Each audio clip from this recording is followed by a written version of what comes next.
Hi guys, this is Manu Mishra. So welcome back with a session जिसमें आज हम लोग 11th फरवरी के द हिंदू न्यूज़पेपर का एनालिसिस करेंगे। So here we start the analysis of today's newspaper. So the first news it's from the Karnataka high court. So what happen, हम बात करें तो हिजाब को लेकर एक कंट्रोवर्सी क्रिएट हो गई, एक आउटरीच क्रिएट हुआ और प्रोटेस्ट स्टार्ट हो गए इन ऑल ओवर इंडिया। उस इशू को पॉलिटिसाइज भी कर दिया गया। पहले थोड़ा बैकग्राउंड समझ लो कि बैकग्राउंड क्या है इस इशू का। सो व्हाट हैपन, कर्नाटका के स्कूल में कुछ मुस्लिम गर्ल्स को एंट्री देने से मना कर दिया। रीजन बीइंग क्योंकि वो हिजाब पहनकर क्लास में एंटर कर रहे थे, स्कूल में एंटर कर रहे थे। अब स्कूल एडमिनिस्ट्रेशन का जो स्टैंड था वो ये था कि आपको यूनिफॉर्म कोड फॉलो करना चाहिए, बट आपने यूनिफॉर्म कोड फॉलो नहीं किया, है ना। और हमने एक इस पर एडिटोरियल में पढ़ा भी था कि अगर आप हिजाब इसेंशियल रिलीजियस प्रैक्टिस, अगर याद हो तो इसेंशियल रिलीजियस प्रैक्टिस पूछ सकते हैं, डायरेक्टली पूछ सकते हैं। शिशुर मठ वाला केस हमने पढ़ा भी था एडिटोरियल में। एक बार इसमें बोला गया था कि भाई आप रिलीजन के डॉक्ट्रिन्स पे जाके देखिए, उससे आप कंक्लूड कर पाएंगे कि which practice comes under the essential religious practice. तो इसेंशियल रिलीजियस प्रैक्टिस आप कर सकते हो, बट हाँ कुछ प्रैक्टिस ऐसे हैं जिनको आप नहीं करोगे इवन तो आपके रिलीजन में लिखे हुए हो, अनटिल एंड अनलेस वो इसेंशियल होने चाहिए। ठीक है।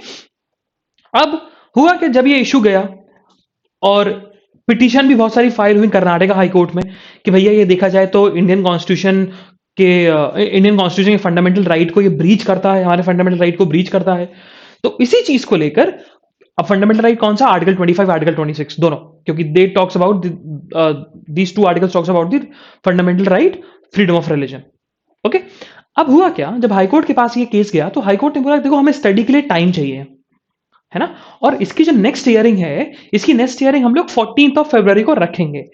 बट 14th फरवरी तक क्या होगा, उसके लिए हमने इंटरिम ऑर्डर पास कर रहे हैं। इंटरिम ऑर्डर मतलब फॉर द टाइम बीइंग, जब तक हमारी नेक्स्ट हियरिंग या उस पर रिजल्ट नहीं आ जाता, उस इश्यू पर जजमेंट नहीं आ जाता, हम लोग इंटरिम ऑर्डर पास करेंगे फॉर द टाइम बीइंग। और उस इंटरिम ऑर्डर ने कर्नाटका हाईकोर्ट में बोला है कि भैया के जो रिलीजियस क्लोथ्स हैं, ठीक है, रिलीजियस क्लोथ्स हैं, एजुकेशनल इंस्टीट्यूशंस में अलाउड नहीं होंगे, ये उन्होंने बोल दिया है। चाहे वो स्कार्फ हो, चाहे वो आपका सैफरन शॉल्स हो, चाहे कुछ भी हो, अब वो पहन के नहीं आ सकते स्कूल्स के अंदर। ये क्लियरली इंटरिम ऑर्डर में बोल दिया। इसको लेकर जो पिटिशनर्स थे उन लोगों के अंदर फिर से एक एक एक एक एक, एक प्रोटेस्ट वाली भावना जागी कि भाई ये हमारे अगेंस्ट ऑर्डर जा रहा है। तो उन्होंने सुप्रीम कोर्ट में सारी पिटिशंस फाइल करी और सुप्रीम कोर्ट को बोला है कि it's a matter of urgency, you have to hear it within a very short duration of time. ठीक है। बट अब सुप्रीम कोर्ट क्या बोलेगा इसको लेकर अपन आगे नेशनल न्यूज में पढ़ेंगे। मूविंग फर्दर, सो आरबीआई ने repo rate and reverse repo rate या बैंक रेट को चेंज नहीं किया। अब रेपो रेट क्या होता है? रेपो रेट इज समथिंग जिससे जो कॉमर्शियल बैंक्स हैं लाइक एसबीआई हुआ, आपका पीएनबी हुआ, ये लोन लेते हैं from the RBI on that rate, that is repo rate. Reverse repo rate कि आरबीआई लोन लेता है from the commercial banks, that is reverse repo rate on that rate. Okay. तो आरबीआई ने अभी मॉनेटरी पॉलिसी आई है, उस monetary policy में उन्होंने मना कर दिया है कि हम लोग अभी जो रेट्स हैं उनको रेट्स को चेंज नहीं करेंगे, जो थे वैसे के वैसे ही रहने वाले हैं। Moving further, so from the 14th February around 82 Nations से जो इंटरनेशनल ट्रेवलर्स आएंगे इंडिया में, उनको अब कंपल्सरीली क्वारंटीन होने का जो रूल था वो फॉलो करने की जरूरत नहीं है। Now they don't have to be quarantined अगर आप इन 82 कंट्री से ट्रेवल करके आ रहे हैं, उनको क्वारंटीन फ्री एंट्री मिल जाएगी from the 14th February. That's what ministry of health and family welfare stated. Okay. Moving further, city news हमें नहीं पढ़नी है। सो हाँ, एक सिटी न्यूज में एक इंपॉर्टेंट बात आ जाती है, that's about the Delhi government की। अच्छा, ये इंपॉर्टेंट इसी वजह से है क्योंकि एनवायरमेंट पर्सपेक्टिव है इसमें। अब हुआ क्या, गवर्नमेंट ने एक पॉलिसी ड्राफ्ट की है एंड उस पॉलिसी ड्राफ्ट में बताया गया कि अब जो डिलीवरी सर्विसेज हैं वो delivery services will be switch to e vehicles. मतलब कि पोल्यूशन कम हो, इसके लिए हम लोग ई व्हीकल्स मतलब इलेक्ट्रॉनिक व्हीकल्स का यूज करेंगे फॉर द डिलीवरी सर्विसेज। जैसे कि भैया आपका डिलीवरी सर्विसेज होती हैं, आपका डिलीवरी सर्विस फ्लिपकार्ट से आता है, अमेजोन से आता है, तो ये डिलीवरी सर्विसेज जो होंगी ना, अब उनमें उन जो लोग बाइक से आते थे या बड़े बड़े थ्री व्हीलर से आते थे, अब वो लोग ई व्हीकल्स यूज करेंगे, ना कि petrol diesel vehicles. Moving further, बाकी ऐसे कुछ इंपॉर्टेंट न्यूज नहीं है, so we directly move to the editorial page. तो आज हमारे 3 एडिटोरियल इंपॉर्टेंट है। The first one it's from the Haryana. Haryana का जो लॉ आया था कि the name of the law is about Haryana state employment of local candidates act to 2021, which reserved the 75% of the seats.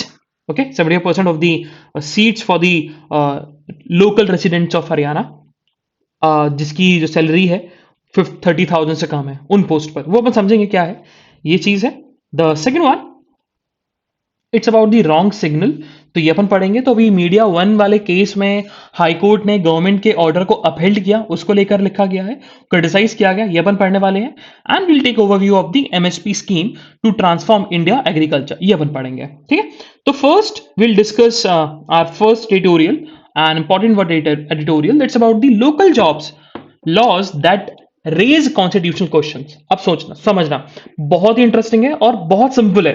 अगर आपको थोड़ा सा भी कॉन्स्टिट्यूशन का आइडिया है ना और बेसिक नॉलेज है, एंड आई होप कि आप लोगों को ये बेसिक नॉलेज पता हो, बेसिक है भी, बेसिक नॉलेज समझ में आ जाएगा।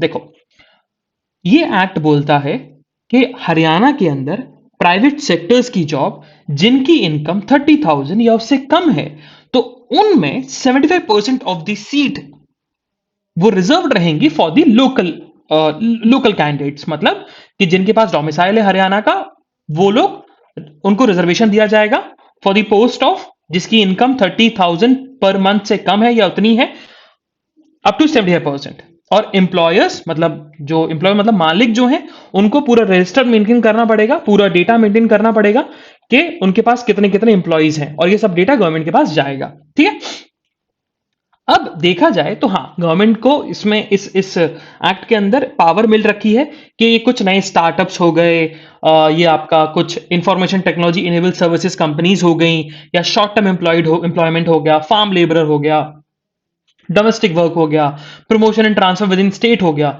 इनमें एक्सेप्शन ला सकती है। मतलब इन चीजों में ये लॉ एप्लीकेबल नहीं होगा, रिजर्वेशन एप्लीकेबल नहीं किया जाएगा। लेकिन इशू क्या है ना? अब ये देखा जाए तो ऐसा नहीं है कि हरियाणा पहला स्टेट है, 2 स्टेट्स और थे।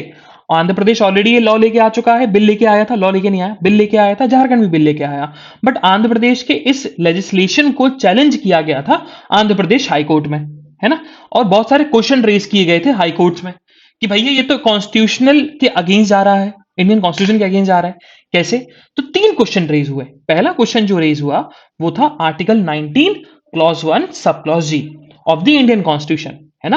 और वो बोलता है कि भैया it's a freedom to carry out any occupation, trade और बिजनेस, कि आपके पास फ्रीडम है इंडिया में सिटीजन जो है उनके पास फ्रीडम है कि वो कोई भी ऑक्यूपेशन कर सकते हैं, कोई भी ट्रेड कर सकते हैं, कोई भी बिजनेस कर सकते हैं, बट हाँ कुछ रीजनेबल रिस्ट्रिक्शंस हैं।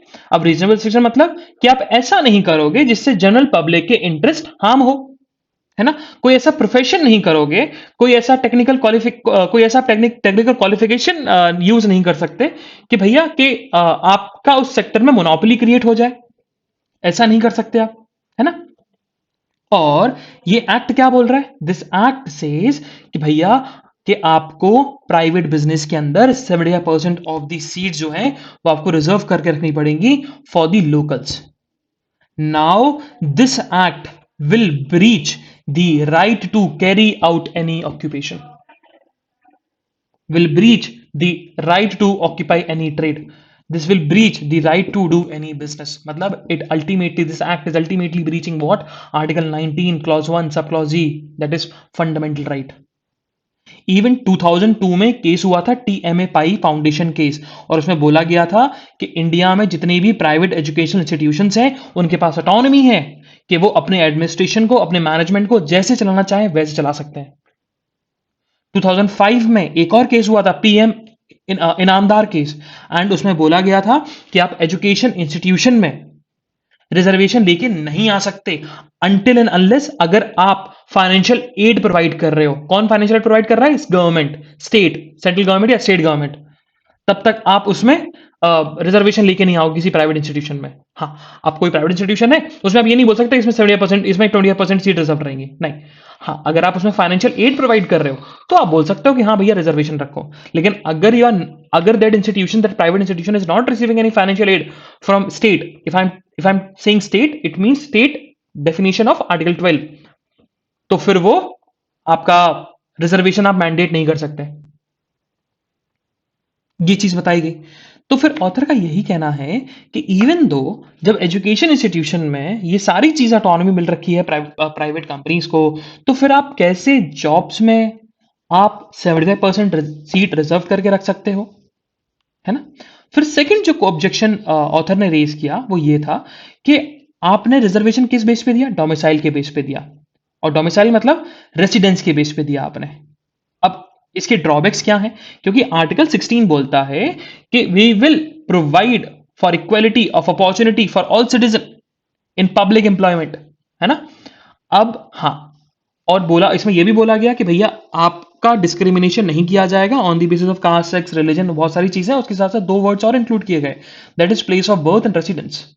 इट मींस कि डोमिसाइल बेस पे आप रिजर्वेशन नहीं दे सकते, बट एक्सेप्शन है। लेकिन एक्सेप्शन क्या है कि पार्लियामेंट लॉ बना सकता है कि रेसिडेंस के बेसिस पर विद इन दी स्टेट आपको पब्लिक ऑफिस में रिजर्व रख सकता है सीटें। लेकिन देखा जाए तो इस इस एक्सेप्शन को भी अबाइड नहीं कर रहा ये एक्ट। क्यों? क्योंकि पहली बात उसमें क्या लिखा है कि पार्लियामेंट लॉ बना सकता है, और ये लॉ बनाया किसने? स्टेट लेजिस्लेचर ने। पहले यहां ब्रीच कर रहा है। दूसरा, उन्होंने बोला था कि भाई आप पब्लिक ऑफिस में मतलब गवर्नमेंट जॉब्स में रिजर्वेशन ला के दोगे on the basis of residence, on the basis of domicile, but यहां तो आप प्राइवेट कंपनीज में लाके दे रहे हो, इधर ब्रीच कर रहा है। ये चीज बताई गई। ओके, फिर थर्ड क्वेश्चन रेज किया जो कि बहुत इंपॉर्टेंट है। उन्होंने बोला कि देखा जाए तो आप रिजर्वेशन दो, बट क्या आप 75% रिजर्वेशन परमिटेड है? क्योंकि इंदिरा साहनी वाले केस में बोला गया था कि reservation can not exceed 50% of its limit until and unless it's an exceptional case, but this case is not an exceptional case. Even though ये क्वेश्चन और राइज हुआ था रिसेंटली, महाराष्ट्र का एक एक्ट था जिसमें उन्होंने मराठास लोगों को रिजर्वेशन दिया था, और उस मराठा रिजर्वेशन को बैन कर दिया गया था on the basis of reasoning कि भैया वो 50% लिमिट को ब्रीच करता है। ये चीज बोली गई। फिर आगे ऑथर ने बताया कि देखा जाए अगर हरियाणा एक्ट मतलब यही लोकल कैंडिडेट्स वाला अगर ये एक्ट पास होता है तो ये कास्ट रूल को स्ट्रेंथन तो नहीं कर रहा, कास्ट रूल जो कि गलत है, नेगेटिव, उसको स्ट्रेंथन तो नहीं कर रहा, बट हाँ ये ये देखा जाए तो ये equality of all citizen of India के नोशन को ब्रीच करता है। ये इक्वालिटी को ब्रीच करेगा, इवन तो ये कास्ट को ब्रीच नहीं करने वाला, कास्ट डिस्क्रिमिनेशन लेके नहीं आने वाला, बट हाँ ये ऑल सिटीजन के इक्वालिटी को ब्रीच करता है। ये चीज ऑथर ने बोली है। अब फिर ऑथर ने बताया कि देखा जाए तो ये रिस्ट्रिक्शंस है ना, ये रिस्ट्रिक्शंस बल्कि राइट टू रिसाइड को भी ब्रीच करेगा, जो कि अंडर आर्टिकल 19 में लिखा भी गया है। क्यों? क्योंकि आप कहीं भी रिसाइड कर सकते हो, इसका मतलब है कि आप वहां पर जॉब पा सकते हो, तो उसको ब्रीच कर रहा है ये। फिर आगे ऑथर ने बताया कि देखा जाए अगर ये लॉ बनता है और ये लॉ अगर इन्फोर्स होता है तो इकोनॉमिक पॉलिसीज को ये एडवर्स इंपैक्ट डालेगा, नेगेटिव इंपैक्ट डालेगा। अब देखा जाए तो ये लाया क्यों गया, है ना। अब ये लिखा नहीं गया एडिटोरियल में, बट आई टेल यू कि ये लॉ लाया क्यों गया। एक तो वोटिंग शेयरिंग लाने के लिए कि भाई पार्टी अपना पॉलिटिसाइज कर सके इशू को लेकर और वोट इकट्ठे कर सके अपने लिए, अपने इलेक्शंस में काम आएंगे उनको। दूसरा है रीजन कि अगर ये लॉ बनता है तो अनएम्प्लॉयमेंट कम होगा, ऐसा स्टेट का सोचना है ना। और तीसरा ये है कि भाई इकोनॉमी जो है स्टेट गवर्नमेंट की वो बूस्टअप हो जाएगी अगर लोगों के पास पैसा आएगा तो। Because of these three reason state government जो है ये लॉ लेके आ रही है। Moving towards the next editorial that's about the wrong signal, तो इसको अपन पढ़ते हैं क्या।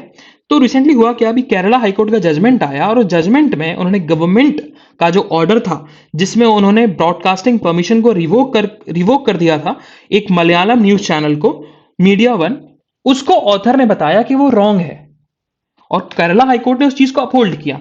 ठीक है, अब देखा जाए तो आईबी मिनिस्ट्री ने चैनल को परमिशन देने से, रिन्यू करने से मना कर दिया था और बोला था कि भाई ये नेशनल सिक्योरिटी को ब्रीच करता है अगर आप इसको ब्रॉडकास्ट करते हो तो। और उसी चीज को केरला हाईकोर्ट ने अपहोल्ड किया और जो कंपनी है मीडिया वन कंपनी है और उसके जो एम्प्लॉइज हैं उन्होंने इस केरला हाईकोर्ट के अपहोल्डेशन को चैलेंज किया और बोला कि ये जो कोर्ट है ना, ये गवर्नमेंट के स्टैंड को इंडोर्स करता है on the basis of that कि भैया ये नेशनल सिक्योरिटी को ब्रीच करता है। और देख, on reality, on the fact, on the paper अगर देखा जाए तो ये प्रिंसिपल ऑफ नेचुरल जस्टिस के अगेंस्ट में है जो हाई कोर्ट ने ऑर्डर दिया। ये चीज ऑथर ने बोली है, ठीक है। अब ये मैटर समझ में आ गया होगा, मैटर था क्या, अपने इसको डिस्कस भी किया था छोटे सेंस में। सो इट्स अबाउट के एक मीडिया चैनल है मलयालम मीडिया वन, उसने एक प्रोग्राम ब्रॉडकास्ट करना था, बट गवर्नमेंट ने मना कर दिया कि आप प्रोग्राम ब्रॉडकास्ट नहीं करोगे because this will breach the national security, है इंडिया के नेशनल सिक्योरिटी, नेशन के नेशनल सिक्योरिटी अगेंस्ट जाएगा। अब मीडिया वन जो है वो हाईकोर्ट चले गए, केरला हाईकोर्ट चले गए कि भैया ऐसा ऐसा गवर्नमेंट बोल रही है और ये गलत है, हम तो नहीं कर रहे हैं। तो लेकिन केरला हाईकोर्ट ने भी उनकी बात नहीं सुनी और बोला कि भैया ये नेशनल सिक्योरिटी को ब्रीच करेगा तो आप इसको ब्रॉडकास्ट नहीं करेंगे। अब इतना ही है, इतना ही एडिटोरियल लिखा गया और यही बताया गया कि गलत है, ऐसा नहीं होना चाहिए। बट हाँ, इंडिया में एक आर्टिकल है फंडामेंटल राइट का, article 19, that's about the right to freedoms, और उसमें आपके 6 राइट टू फ्रीडम है, पहले 7 हुआ करते थे बट अब 6 बचे। और उसमें से जो इंपॉर्टेंट है वो इंपॉर्टेंट क्या है, फ्रीडम स्पीच एंड एक्सप्रेशन है, वो ब्रीच किया जा रहा है ना। और practice of any profession, article 19(1)(g), वो ब्रीच किया जा रहा है, यही ऑथर का कहना है। और इसमें सबसे बड़ा जो फंडामेंटल राइट जो ब्रीच हो रहा है, that's about the freedom of press, ठीक है। हाँ, freedom of press explicitly fundamental right या इंडियन कॉन्स्टिट्यूशन में लिखा नहीं गया है, बट ये बोला गया है and it's included under the freedom of speech and expression. Freedom of press जो है वो freedom of speech and expression के अंडर जोड़ा गया है, क्योंकि केस हुआ था Romesh Thapar versus state of Maharashtra in the year 19 state of Madras 1950। उसमें ये चीज बोली गई थी कि freedom of press Lay's the foundation of all the democratic organisations. That's what Romesh Thapar versus state of Madras stated. So in this case, Supreme Court has stated in the year 1950. Okay? हाँ, freedom of press absolute नहीं है, restrictions में आता है। जैसे कि अब restriction मतलब है अगर फ्रीडम ऑफ प्रेस ऐसी है जिससे इंडिया की सोवरेनिटी और इंटीग्रिटी ब्रीच होती है तो भाई रिस्ट्रिक्शन लग जाएंगे। अगर फ्रेंडली रिलेशंस खराब होते हैं किसी फॉरेन स्टेट के साथ तो रिस्ट्रिक्शन लग जाएंगे। स्टेट की सिक्योरिटी ब्रीच होती है तो रिस्ट्रिक्शन लगेंगे। पब्लिक ऑर्डर के अगेंस्ट जा रहा है तो रिस्ट्रिक्शन लगेंगे, या फिर इंसाइटमेंट टू एन ऑफेंस हो तो फिर रिस्ट्रिक्शन लगाए जाएंगे। बट मीडिया वन का यही कहना है और इवन ऑथर का भी यही कहना है कि जो प्रोग्राम था इट्स विल नॉट ब्रीच दी आपका जिस पे बैन लगाया गया, ब्रॉडकास्टिंग बैन लगाया गया, वो आपके फंडामेंटल राइट के रिस्ट्रिक्शन के एम्बिट में नहीं आता। तो आपने जो हाई कोर्ट ने जो ऑर्डर, गवर्नमेंट के ऑर्डर को अपहोल्ड किया वो गलत है, ऐसा नहीं करना चाहिए था। मूविंग फर्दर, इसका अपन ओवरव्यू लेंगे, थोड़ा बहुत समझेंगे अपन इसको। It's about the an MSP scheme to transform Indian agriculture.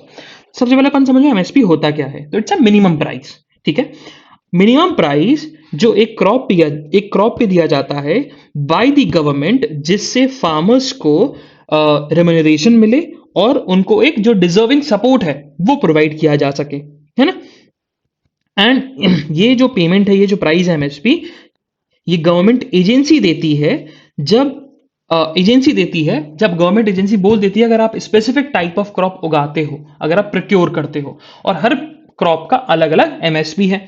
अब प्रॉब्लम क्या है इंडिया में कि गवर्नमेंट ने अराउंड 23 क्रॉप्स पर एमएसपी फिक्स तो कर दिया, but they are not legally bound. It means कि गवर्नमेंट देगी, लेकिन अगर कोई किसान मंडी में बेचने जा रहा है और उधर मिडिल मैन ने एमएसपी से बिलो रेट लगाए तो फार्मर्स कोर्ट केस नहीं कर सकता। फार्मर्स उसको ये नहीं बोल सकता कि आप बाउंड है, आपको मिनिमम प्राइस तो पे करना पड़ेगा, ये नहीं बोल सकता, इवन अगर एमएसपी से लो है। तो फार्मर्स को कभी कभी झुकना पड़ता है और एमएसपी से बिलो वो अपने क्रॉप्स बेचते हैं, जिससे फार्मर्स को बहुत नुकसान होता है। तो फार्मर्स का सबसे बड़ा कंसर्न यही है कि एमएसपी को लीगली बाउंड बनाया जाए, और इसी पे जो प्रोटेस्ट चला आ रहा है ना। हाँ, अब थोड़ा क्रॉपिंग के बारे में समझ लो। तो देखा जाए तो 3 तरह के क्रॉपिंग सीजन होते हैं इंडिया में, राबी, खारिफ, जायद। राबी जो होता है, जो कि हार्वेस्ट होता है अप्रैल जून में, है ना। मेजोरिटी वाली जो क्रॉप होती है, जैसे कि वीट हो गया, आपका बार्ले हो गया, पीस हो गए, अनार दाना हो गया, ग्राम हो गए, मस्टर्ड हो गए, तो ये राबी क्रॉप्स होती है जो कि हार्वेस्ट की जाती है अप्रैल और जून के समय, लगाई अक्टूबर में जाती है, ठंड के समय लगा दी जाती है, और आपका हार्वेस्ट की जाती है, मतलब उगती है, फिर अभी पानी नहीं जाता है, फिर उगती है कब, सॉरी, फिर उगती है कब आपका जनवरी मार्च में, और कटाई कब हो जाती है, मतलब हार्वेस्ट कब होती है, कटाई कब होती है, अप्रैल जून में। एक होती है फिर खारिफ, जो कि जून जुलाई में लगाई जाती है आफ्टर राबी। उसके बाद इसको हार्वेस्ट किया जाता है सितंबर अक्टूबर में। अब ये क्रॉप्स जो ज्यादा पानी मांगती हैं, अब जैसे कि चावल हो गया, चावल ज्यादा पानी मांगता है, तो चावल क्या है, खारिफ है। मेज हो गया, ज्वार हो गया, बाजरा हो गया, मूंग हो गया, कॉटन हो गया, ये खारिफ क्रॉप में आते हैं। फिर आता है जायद। अब जायद का मतलब होता है कि बीच में, जो मार्च और जुलाई के बीच में, राबी और खारिफ के बीच में जो गैप आ जाता है, उसमें ये उगाए जाते हैं, हार्वेस्ट किए जाते हैं। और ये बेसिकली सीजनल फ्रूट्स होते हैं, वेजिटेबल्स होते हैं, और फॉडर क्रॉप्स होते हैं। इतना ही पढ़ना है ना एमएसपी के बारे में। और डिमांड यही है कि एमएसपी को लेकर एक, एमएसपी को लीगली बाउंड कर देना चाहिए, यही लिखा गया है। बाकी इसमें बहुत सारा इकोनॉमिक्स और डेटा दिया गया, वो पढ़ने की जरूरत नहीं है, बस एमएसपी के बारे में समझो। Moving further on the national news, so what happen, बहुत सारे एक्टिविस्ट का यही कहना है कि आपने हिजाब पे जो बैन लगाया, it is equivalent to hate crime. ये चीज बोली गई कि ये हेट क्राइम के इक्विवेलेंट है। जैसे कि आपका उत्तराखंड में जो इंसिडेंट हुआ था, हरिद्वार में इंसिडेंट हुआ था हेट क्राइम को लेकर, वैसा ही इंसिडेंट है। ये हिंदू और मुस्लिम के बीच में एनिमिटी प्रोड्यूस किया जा रहा है। मूविंग फर्दर, सो पार्लियामेंट्री पैनल ने एक रिपोर्ट निकाली है। उस रिपोर्ट में बताया गया कि इंडिया में अराउंड 648 पुलिस स्टेशन में फोन कनेक्शन लैक करता है, फोन कनेक्शन है ही नहीं। So it report says there are many states in India जहां पर मॉडर्नाइजेशन नहीं आया in the police station. Moving further, ये पूरा का पूरा पेज आपका पॉलिटिक्स से भरा हुआ है, इलेक्शन आने वाले इसी वजह से। सो इलेक्शन चल रहे हैं इसी वजह से। So moving further towards the next page of national news, so what happen, Madras high court के नए सीजे अपॉइंट हो गए, दैट इज मुनेश्वर नाथ। तो Munishwar Nath will be the next chief justice of Madras high court. And अब सुप्रीम कोर्ट ने क्या बोला हिजाब वाले केस में, सुप्रीम कोर्ट ने बोला देखो हिजाब कंट्रोवर्सी, कर्नाटका हिजाब कंट्रोवर्सी जो है ना, उस केस को अभी हम हेयर नहीं करेंगे बिकॉज इट्स टू अर्ली। तो सबसे पहले जो हाई कोर्ट है, उस हाई कोर्ट को सुनना चाहिए, हाई कोर्ट उस पर डिसाइड करे, उसके बाद we will take the step on the will then will supreme court take the step on the Karnataka hijab controversy, कि भैया जो हाई कोर्ट ने डिसीजन दिया वो सही है या गलत है। मूविंग फर्दर, सो कल इंडिया में अराउंड रिकॉर्ड 57,000 केस निकले हैं, डिक्रीज होते जा रहे हैं। बट एक पॉजिटिव न्यूज ये आई है कि टोटल पॉजिटिविटी रेट जो है वो 3.8% रह गई है, जो पहले 10% थी, 8% थी, अब वो 3.8%। मतलब अगर 100 लोग टेस्ट हो रहे हैं तो सिर्फ 3.8 लोग ही पॉजिटिव आ रहे हैं कोविड-19 के। Moving further on the world news, so आज से मीटिंग स्टार्ट हो जाएगी आपकी, क्वाड की meeting, foreign ministers meeting Australia में। और एंटनी ब्लिंकन जो कि सेक्रेटरी ऑफ द स्टेट हैं, उन्होंने बोला है कि इंडो पैसिफिक रीजन जो है इंडो पैसिफिक रीजन जो है वो सेंचुरी, मतलब इट्स 21st सेंचुरी के शेप को चेंज करेगा। क्योंकि इंडो पैसिफिक रीजन देखा जाए तो वर्ल्ड की अराउंड 50% ज्यादा पॉपुलेशन इंडो पैसिफिक रीजन में रहती है। इंडिया हो गया, चाइना हो गया, मेजोरिटी कहीं रहती है, इंडोनेशिया भी हो गया। 50% ज्यादा ट्रेड इंडो पैसिफिक रीजन से निकलता है। इसी के चलते Indo Pacific region will change the shape of the century, that's what Antony Blinken has stated. Moving further, economic news में ऐसी कुछ न्यूज नहीं है जो हमारे एग्जामिनेशन पर्सपेक्टिव के लिए इंपॉर्टेंट हो। Same goes with the sports news. So this is the analysis of today's newspaper. हम लोग कल फिर मिलेंगे with some exciting news, exciting current affairs. तब तक के लिए bye bye, have fun and enjoy your day. Bye bye guys.